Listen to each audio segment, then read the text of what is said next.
Hey, it is your girl Be Real, and I thank you so much for joining me for another moment in the meantime. I pray that your day has gotten off to an amazing start, and if it has not, it's cool because you got some more time left in the day for everything to become exactly what you're hoping it's gonna be. I hope that you're doing well. Yes, I am pretty excited. If you're listening on a day-to-day basis, then today is Wednesday, hump day. And I don't really know what that means for your work week because some of y'all might work weekends. I don't really know. But for me, it is very exciting because I have a super exciting weekend ahead. So I'm just like really, really, really, really excited to be halfway there. Yes, I want to go ahead and jump in. Well, no. I hope that y'all really enjoyed or benefited from our study on John 3:16. And just really, I hope that I made it relatable to you, and I hope that you were able to just really focus in on what God shared with me about the blueprint of love as given through John 3:16. So I just really hope that helped. And one thing that I realized, because y'all know I'm always just kind of asking God for more direction when it comes to the podcast and everything, and just wondering like, all right, God, what are we doing? Like, do you want me talking more about my book? Am I talking more about in the meantime? Or am I just sharing what you want me to share? Like, what are we doing here? And he kind of explained to me a few things, and I don't even quite have the language for it, but I'm just going to do it, and then we can find a name for it later, I guess, I don't really know, but God is giving me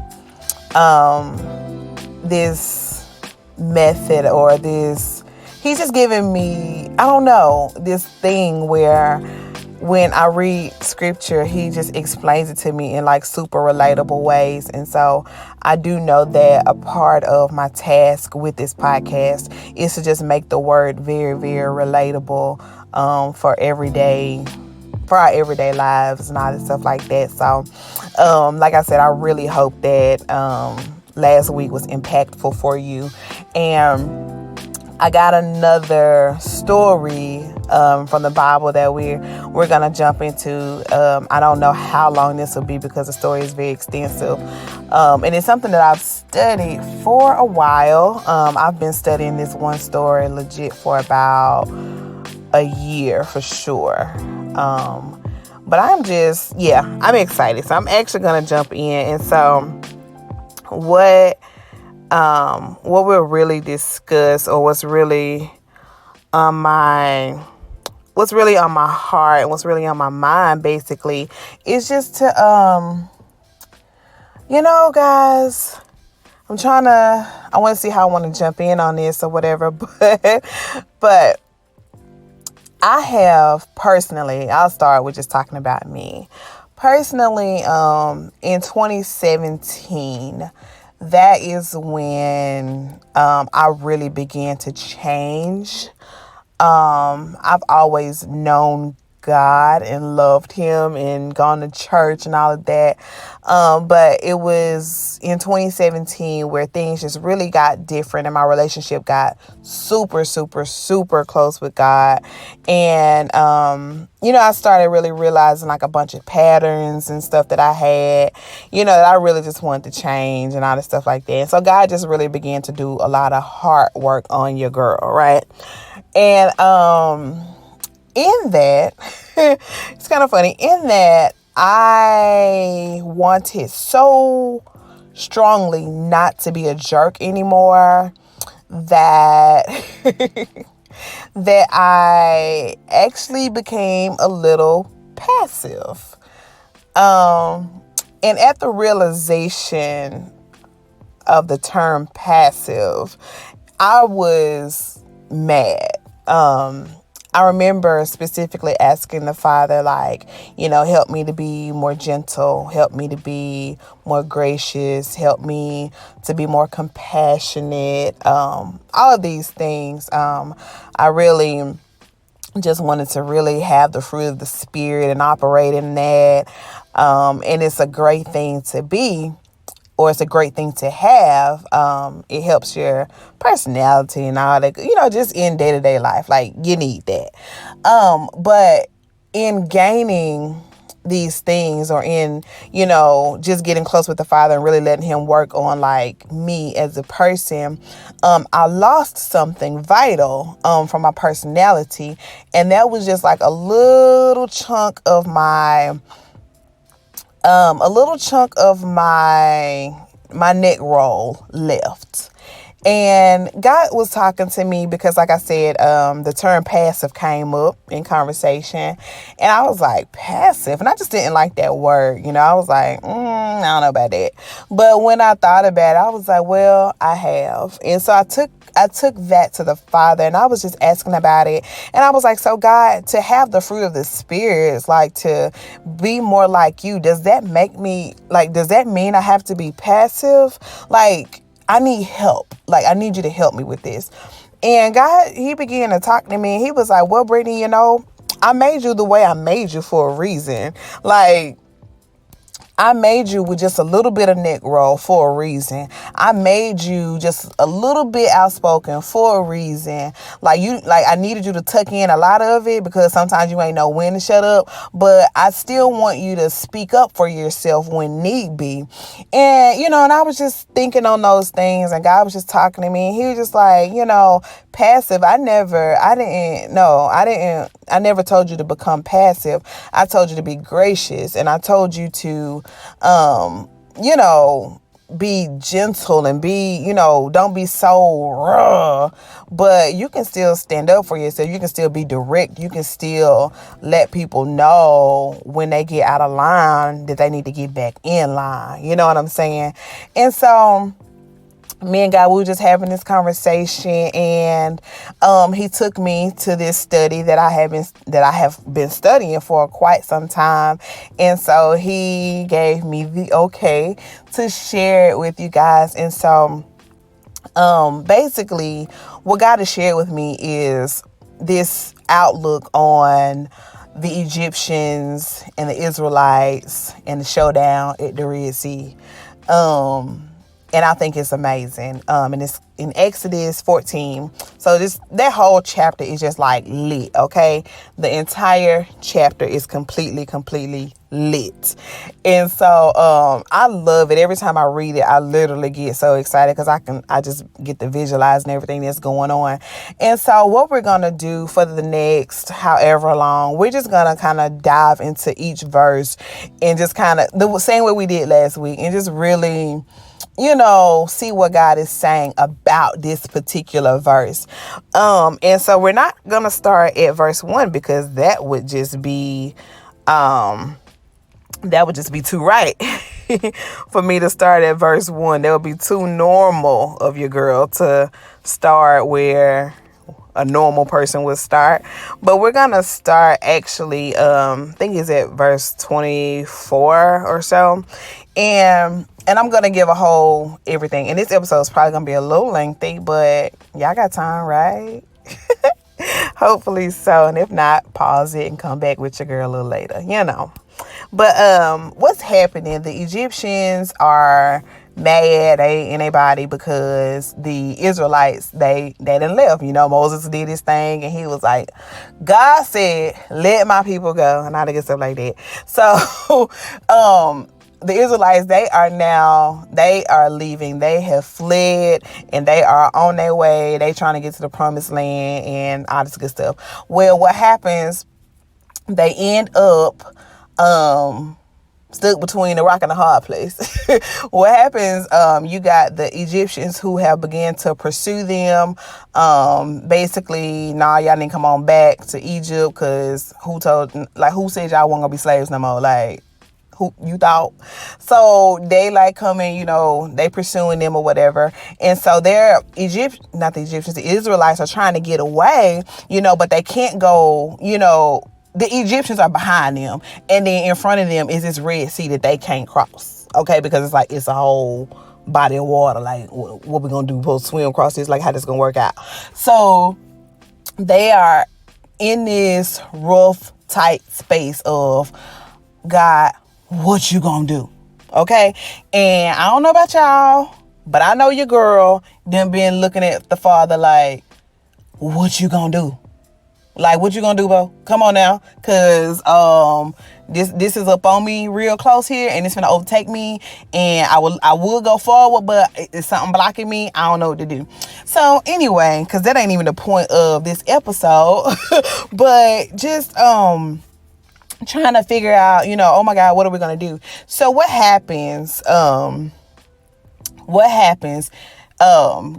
he talked to Moses, tell him, get your staff, put it over the thing, put it over the body of water. Next thing you know, body of water then turned into a wall. So they walking through, okay? They walking through. And it's like, oh, this is a miracle. Woo, woo, okay? Right? So then they get across, and what happens when they're walking across, the Egyptians are behind them like, oh, okay, cool. So the sea is gone, and so we gonna walk. So what happens, the Egyptians decide that they're gonna take the same route that the Israelites just took, because right now the water is a wall, so it looks like they can walk straight through too, because they just saw the Israelites walk across. So if the Israelites walked across, then surely we can walk across too. Well, what happens, and it shows it in verse 24, 5, 4, 5, 6. I don't know. No, actually it's 27. It says, and Moses stretched forth his hand over the sea, and the sea returned to his strength when the morning appeared, and the Egyptians fled against it. And the Lord overthrew the Egyptians in the midst of the sea. And the waters returned and covered the chariots and the horsemen and all the host of Pharaoh that came into the sea after them. There remained not so much as one of them. And, I really, really, really, the verse or the version that really is super good to me is God's Word translation. And it says, the water flowed back and covered Pharaoh's entire army, as well as the chariots and the cavalry that had followed Israel into the sea. Not one of them survived. So when I was reading this verse, and I was just like, wow, like that, it shakes me every time I read it, because it's just like, not one of them survived. So what happens, and how God explained this to me, and it's all going to make sense what I just said about becoming passive and all of this stuff like this, and just losing a little piece of my neck roll and losing a little piece of this and that. It's going to make sense in just a second, I promise, if you stick with me. So what happens is that God performs this miracle for the Israelites. And what happens is the Egyptians think that miracle is for them too. I swear, I just heard Vanya be like, okay, but she's not around me right now. Shout out to my sister Vanya, who always boosts me up. But anyway, they thought that the miracle that they had received was for them. And so what I want to chat about today, that was a really long intro, huh? But what I want to chat about is, we're not the same. Sis, bro, we're not the same. And so this particular episode is for anybody who has kind of dealt with comparison, or feeling like others think that they can have what you have. We're not the same. And it's important to realize when you're not the same as everybody else. And sometimes in an effort to be modest, in an effort to be gracious, in an effort to be extremely compassionate, we will lose our knowledge of the fact that No, no, no, no, no, no. I'm different. And you don't get to have what I have because I am set apart. Okay. Now, I don't know how this hits your life specifically, but I know that it can be, it can be anything. Okay. It can be anything, but sometimes people will think that they can have the miracle that you have. They will think that they can have the blessing that has been assigned for you. And so sometimes we can become a bit passive at times. Or maybe if this is you, if you've ever found yourself being a little passive, you'll start to think that, well, maybe, I don't really know. But one thing that God, he just started to remind me was that, no, Brittany, you're different. No, Brittany, I have set you apart for this specific miracle, for this specific thing. Like, no, this is yours, and nobody else can come behind you and try to do what only I have allowed you to do. No one else can come. No one has the oil that you have for what you have it for. Okay. No one has the oil that you have for what you have it for. And God was saying that to me, and I'm saying that to you. If you struggle, and sometimes it seemed kind of petty, right? But if you think about it, a lot of times people will think that they can do what you do. They will think that they can go where you go. They will think that, well, if Brittany could write a book, then I can. If Brittany can start a podcast, then I can. If Brittany can pull that dude, then I can. And actually, you can't. You get what I'm saying? Now, there is a such time, when you do things and you inspire, you give, people what God has gifted us all to do the same thing. But there's also a time where people feel like they feel entitled to your blessing. They feel entitled to your miracle. But today God is saying, he was saying it loudly to me, and he's saying it loudly to you that you different, okay? And you need to make a bold declaration. If you need to make it directly to somebody, then you make it directly to them. If you just need to say it out in the air and just get it out, you just need to say, we are not the same. We are not the same. What happened with the Egyptians, where they went wrong, they could have been alive. Like, they already was chasing after the Israelites, you know what I'm saying, trying to bring them back into bondage. But where they went wrong was in thinking that the sea was gonna stay raised up for them. That miracle belonged to the Israelites. God allowed the sea to be raised and turned into a wall for the Israelites. But because the Egyptians were silly and thinking that they could do exactly what the Israelites had done and cross over onto the other side of the water, they perished. They did not survive. They were killed trying to do the very thing that the Israelites had done. And so what that just tells me is that you not all everybody ain't graced to do the same thing. Everybody's miracle ain't gonna be the same. Everybody's miracle ain't gonna look the same. And just because you saw me do it don't mean you can do it. And just because I see you do it don't mean I can do it. And so it's just like, what I'm saying today is like, you gotta get your neck roll back just a little bit. You gotta get your swag back just a little bit. Be modest, be humble, be kind, be sweet, be gracious, but at the same time, keep your swag in, knowing like, no, I'm a little different, sir. What you thought. Okay.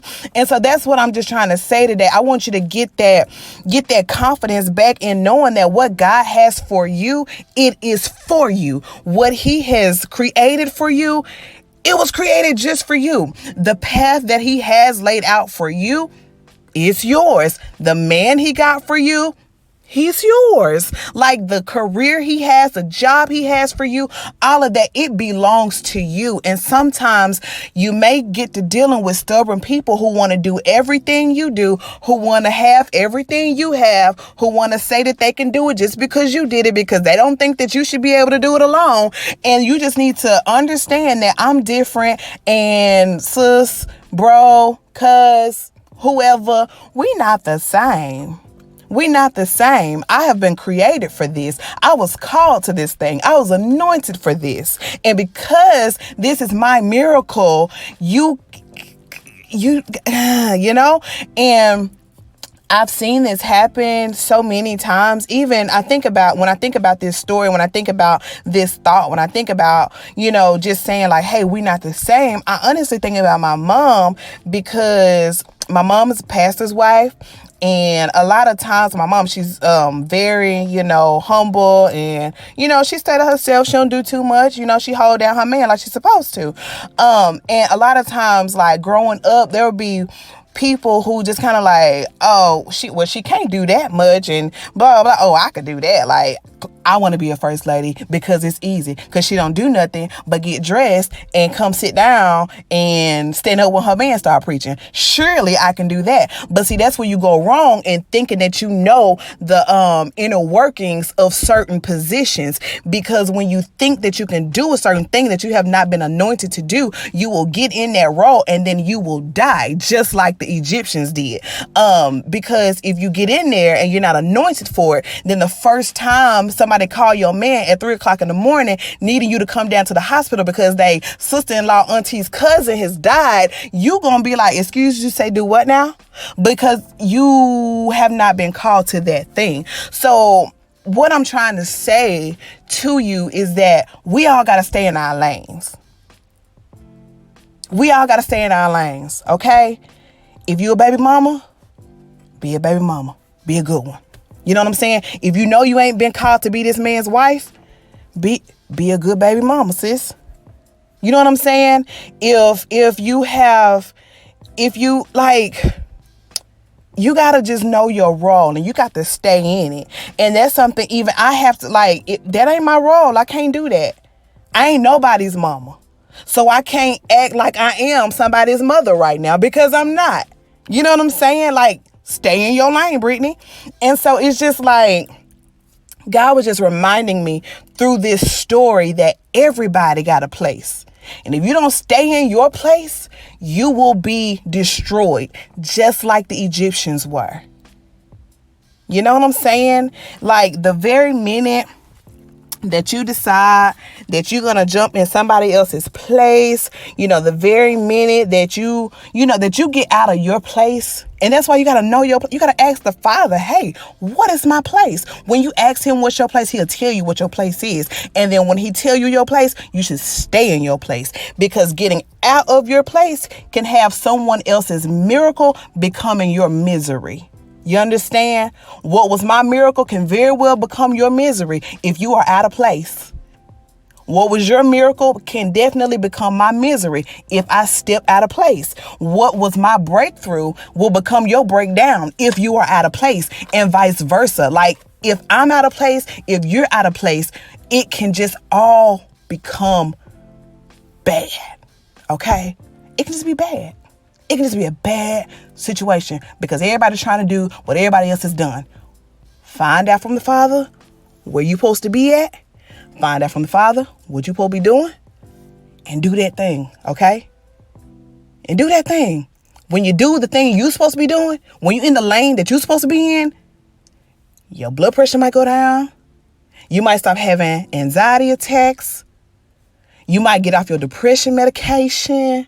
I'm just saying, when you get in your place, you might get some loyal friends.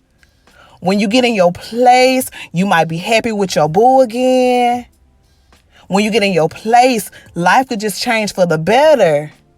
But if you stay out of your place, you'll be just like the Egyptians. You'll be just like the Egyptians, okay? And it said not one of them survived. They were chasing after the Israelites, trying to do what they had just seen them do, and not one of them survived. Don't be the Egyptian. Don't be the Egyptian falling up behind somebody trying to do what they did. You know what I'm saying? Yeah, man.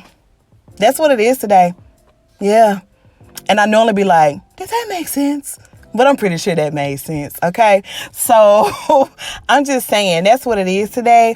And I just pray that it resonated. I don't pray that it made sense, because I know that it did. I pray that it resonates. And I pray that you I pray that you receive it well. Receive it in love, you know?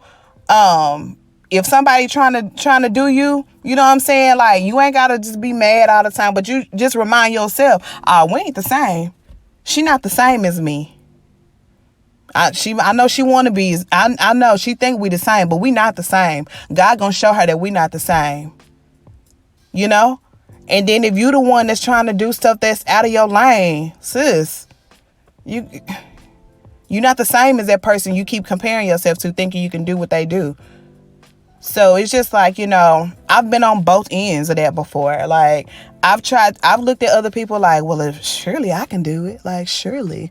And God be like, actually, you can't. Why don't you sit down? Like, you gotta get in there with God to the point where he'll tell you to have a seat and you'll be like, all right, man. All right, cool. Yeah, man, that's what it is. Shout out to my mama, because I used her as an example. But I've seen so many people swear that they can be her, and it's like, actually, you can't. Actually, you can't. It look easy, but actually, you gotta be anointed for what she do, and you ain't quite got that oil. Like, there's only one person who got the oil to be the wife of my father, and it's my mom. So it's just like, that's, yeah. So you just, yeah. Let's just try. Let's just try to get in our lanes. Okay. I believe that's what thus said the Lord on this morning. I believe that's the word of the Lord on today. Okay. Yeah. So that's what it is. If you have not followed me on Instagram, what you waiting on? Go ahead and follow me now at B.REEL. If you put in REAL, you will not find me there. So go ahead and follow me now at Be Real. That's my personal page. And I also need you to follow me at _ITMT_. And that is the In the Meantime Instagram page. If you have not joined the text family, go ahead and just text ITMT to the number 31996, and that will get you plugged into the ITMT family. And yes, that's what it is. In the meantime, remember that you are loved, you are chosen, you are beautiful, you are enough. And I think you're pretty dope too. And I will chat with you guys soon. Bye.